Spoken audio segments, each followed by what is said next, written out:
primer resultado que arroja Google al término expulsión de los judíos es una entrada a la Wikipedia dedicada al episodio que se produjo en España en 1492. Lo mismo ocurre si se realiza la búsqueda en inglés, Expulsion of Jews, con otras tantas referencias a los Reyes Católicos. Resultados difíciles de comprender si se tiene en cuenta que lo ocurrido en España no fue la expulsión más masiva, ni la última, ni por supuesto la más violenta. Francia expulsó a esta minoría religiosa hasta 4 veces en su historia, sin que su persistente antisemitismo resulte tan interesante para el imaginario popular. Al igual que ocurre con la Guerra de Flandes, la conquista de América o la Inquisición española, la propaganda contra el Imperio español intoxicó y exageró lo que realmente supuso la expulsión de los judíos de la España de los Reyes Católicos en 1492. Con el tiempo, la propaganda se convirtió en historiografía. De ahí la imagen deformada de Isabel y Fernando como unos fanáticos irracionales capaces de causar la ruina económica y demográfica a sus reinos antes que convivir más tiempo con los judíos. Nada más lejos de la realidad. Los aplausos de la Europa moderna. La expulsión de los judíos de España fue firmada por los Reyes Católicos el 31 de marzo de 1492 en Granada. Lejos de las críticas que siglos después ha recibido en la historiografía extranjera, la decisión fue vista como un síntoma de modernidad y atrajo las felicitaciones de media Europa. Incluso la Universidad de la Sorbona de París transmitió a los Reyes Católicos su satisfacción por una medida de aquella índole. La mayoría de los afectados por el edicto eran, de hecho, descendientes de los expulsados siglos antes en Francia e Inglaterra. Salvo en España, los grandes reinos europeos habían acometido varias ráfagas de deportaciones desde el siglo XII. Sin ir más lejos, el rey Felipe Augusto de Francia ordenó la confiscación de bienes y la expulsión de la población hebrea de su reino en 1182. Una medida que en el siglo XIV fue imitada otras 3 veces, en 1306, 1321 y 1394 por distintos monarcas galos. No en vano, la primera expulsión realmente masiva la dictó Eduardo I de Inglaterra en 1290. Como el historiador Sánchez Albornoz recuerda en una de sus obras, los españoles no fueron más crueles con los hebreos que los otros pueblos de Europa, pero contra ninguno otro de ellos han sido tan sañudos los historiadores hebreos. ¿Qué tuvo entonces de diferente esta expulsión? Lo más llamativo del caso español está en lo tardío respecto a otros países y en la importancia social de la que gozaban los judíos en nuestro país. La razón que se escondía tras la decisión, además del recelo histórico de los cristianos contra los hebreos, era la necesidad de acabar con un grupo de poder que algunos historiadores, como William Thomas Walsh, han calificado como un Estado dentro del Estado. Aunque no estuvieron exentos de episodios de violencia religiosa, los judíos españoles habían vivido con menos sobresaltos la Edad Media que en otros lugares de Europa. En la corte de Castilla, no así en la de Aragón, los judíos ocupaban puestos administrativos y financieros importantes, como Abraham Senior, desde 1488 tesorero mayor de la Santa Hermandad, un organismo clave en la financiación de la Guerra de Granada. Su predominio en la economía y en la banca convertía a los hebreos en los principales prestamistas de los reinos hispánicos, a pesar de que su peso económico estaba ya en declive. En este sentido, Joseph Pérez desmonta en Historia de una tragedia, la expulsión de los judíos de España, la premisa de que la economía de España se resintió de gravedad con la aplicación de este edicto al considerar que, en vista de la documentación publicada sobre fiscalidad y actividades económicas, no cabe la menor duda de que los judíos no constituían ya una fuente de riqueza relevante en Castilla y en Aragón, ni como banqueros, ni como arrendatarios de rentas, ni como mercaderes que desarrollasen negocios a nivel internacional. Las verdaderas cifras. El edicto español de 1492 establecía que los judíos tenían un plazo de 4 meses para abandonar el país o convertirse al cristianismo. Como en el resto de países de Europa, la medida perseguía en última instancia unificar todo el reino bajo una misma religión en un tiempo donde política y credo eran la misma cosa. Aparte de que en España se hiciera de forma más tardía que en otros países, muchos europeos creían que la medida se quedaba corta porque buscaba más la conversión forzosa que la eliminación de esta minoría religiosa. De ahí que el insulto más recurrente contra los españoles fue llamarlos malos cristianos por su convivencia durante siglos con musulmanes y judíos, así como a su disposición de mezclar su sangre con conversos. El Papa Paulo IV detestaba a los españoles, de los que decía ser malditos de Dios, simiente de judíos, moros y herejes. En la misma línea, Lutero escribió en 1537 que los españoles sunt plerunque marani, mameluquen. La mayoría son marranos, mamelucos. El edicto de 1492 permitió a los judíos que rechazaran la conversión llevarse bienes muebles del país, pero les prohibía sacar oro, plata, monedas, armas y caballos, lo cual complicaba mucho que los judíos españoles pudieran iniciar nuevos negocios en otros territorios. El elevado volumen de refugiados tampoco ayudaba a que alguien quisiera recibirlos con los brazos abiertos. En tiempos de los reyes católicos, siempre, según datos aproximados, los judíos representaban el 5% de la población de sus reinos con cerca de 200.000 personas. De todos estos afectados por el edicto, 50.000 nunca llegaron a salir de la península, pues se convirtieron al cristianismo, y una tercera parte regresó a los pocos meses alegando haber sido bautizados en el extranjero. Algunos historiadores han llegado a afirmar que solo se marcharon definitivamente 20.000 habitantes. El hispanista británico John Lynch lo eleva entre 40.000 y 50.000. Las consecuencias de un éxodo moderno. En previsión de posibles agresiones por parte de la población cristiana, los reyes católicos facilitaron a este grupo de españoles expulsados de su tierra un documento de seguridad donde se reclamaba respeto hacia ellos, a las autoridades y al pueblo.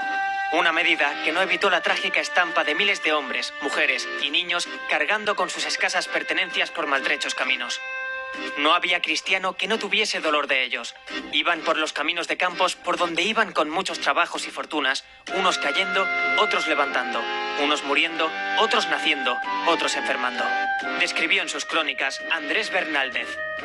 La mayoría tomó la desafortunada decisión de dirigirse a los reinos cercanos de Portugal y Navarra, donde sufrieron, otra vez, el oprobio de nuevas expulsiones en 1497 y en 1498, respectivamente.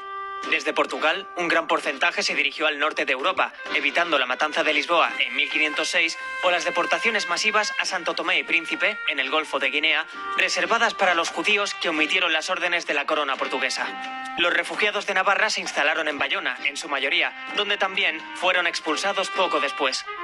Y los que decidieron dirigirse a Italia gozaron de suerte dispar según el lugar elegido. En Nápoles, a punto de integrarse completamente a la corona de Aragón, su permiso de residencia fue limitado y en 1541 fueron desplazados definitivamente del territorio. Génova, que ya había prohibido el acceso a este grupo en el pasado, procedió a vender como esclavos a los que accedieron sin permiso a su república. Paradójicamente, los estados pontificios, donde se encontraba la sede de la Iglesia Católica, no tomaron el camino de la expulsión hasta finales del siglo XVI. La fortuna de los europeos fue mejor que la de los que viajaron al norte de África. En el Magreb, en particular Marruecos, muchos de ellos encontraron la muerte en la travesía o la esclavitud en los barcos de los moros, que les habían hecho creer que tendrían un viaje sin problemas, explica la historiadora Beatriz Leroy. Solo los que se refugiaron en el Imperio Otomano, acostumbrados a sacar rédito de sus tratos con esta comunidad, pudieron gozar de cierta estabilidad. El sultán, Bayaceto II, permitió el establecimiento de los judíos en todos los dominios de su imperio, enviando navíos de la flota otomana a los puertos españoles y recibiendo a las figuras más ilustres personalmente. Aquellos que les mandan pierden, yo gano, afirmó el sultán, según recoge la tradición, como reproche al error cometido por los reyes católicos. El odio inicial hacia España de los sefardíes, llamados así en referencia al territorio de Sefarad, el nombre que recibe la península ibérica en lengua hebrea, dejó paso con el transcurso de los siglos a una especie de añoranza por la amada tierra de sus ancestros. Todavía hoy, España es sinónimo de nostalgia para la comunidad sefardí, que ha mantenido vivos sus lazos con la cultura ibérica a través de sus costumbres y su lengua. A modo de ejemplo, se pueden encontrar lugares, como algunas zonas de Bulgaria, donde aún se habla el ladino, un idioma procedente del castellano medieval. En la actualidad, la comunidad sefardí alcanza más de 2 millones de integrantes, la mayor parte de ellos residentes en Israel, Francia, Argentina, Estados Unidos y Canadá. Su presencia también es reseñable en los antiguos territorios pertenecientes al Imperio Español, donde se refugiaron tras la persecución sufridas a manos de los nazis durante la Segunda Guerra Mundial, en busca, precisamente, de una cultura y una lengua que aún les resultaban familiares. ¿La expulsión condenó al imperio a la decadencia? Durante el siglo XIX, el mundo anglosajón insistió en la idea de que los españoles eran inferiores, por haber mezclado su sangre con musulmanes y judíos, y por realizar su expulsión demasiado tarde. Se valieron para ello del racionalismo científico, una teoría donde los anglosajones y los germanos ocupaban la cima de las razas, que justificaba la decadencia del Imperio Español por el mestizaje que había cometido en sus orígenes. En paralelo y de forma contradictoria, una nueva vertiente de esta leyenda negra emanó directamente del liberalismo. Según esta visión, fue la intolerancia de los españoles para con los judíos el origen de todos sus males y su ruina económica. Una teoría que empezó a aparecer en la década de los años 30 del siglo XIX, muy vinculados a los movimientos de emancipación de católicos y judíos en Gran Bretaña, entre ellos defendidos por William Prescott y Washington Irving. No en vano, esta visión deformada del acontecimiento bebía de la llamada Ilustración judía, la Haskalah, que defendía la integración de los judíos en las sociedades en las que vivían y que usó la expulsión de 1492 como la prueba irrefutable de que las salidas forzosas de hebreos podían arruinar las economías de todo un país. Una afirmación que tenía su antecedente directo en la literatura apocalíptica sefardita, la comunidad de los judíos expulsados, que proclamó el fracaso de España tras su salida casi como un castigo divino. Desde 1492, esta comunidad se mantuvo nostálgica del sefarad y mitificó su presencia allí. Dentro de su literatura, cualquier contratiempo sufrido por el Imperio Español fue interpretado como un castigo por la expulsión y maltrato de los judíos. La muerte de los hijos de Isabel la Católica y el desastre de la llamada Armada Invencible, entre otras desgracias, eran, a ojos sefarditas, una intervención de Jehová para vengar a su pueblo. La salida de la única gente con talento para las ciencias y el dinero lastró el crecimiento de España y condenó al naciente imperio a su destrucción, según esta visión apocalíptica.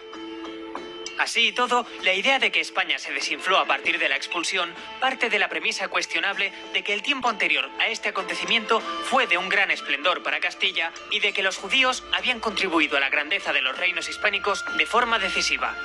En realidad, el Imperio Español entró en colapso a finales del siglo XVII, si bien aguantó en pie hasta el siglo XIX, por múltiples cuestiones, entre ellas unos gastos militares inabordables y una fiscalidad disparatada en Castilla, pero no por la expulsión, 2 siglos antes, de una población minoritaria.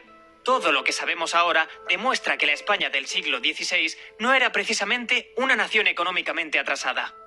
En términos estrictamente demográficos y económicos, y prescindiendo de los aspectos humanos, la expulsión no supuso para España ningún deterioro sustancial, sino solamente una crisis pasajera, rápidamente superada. Concluye Joseph Pérez en el citado libro.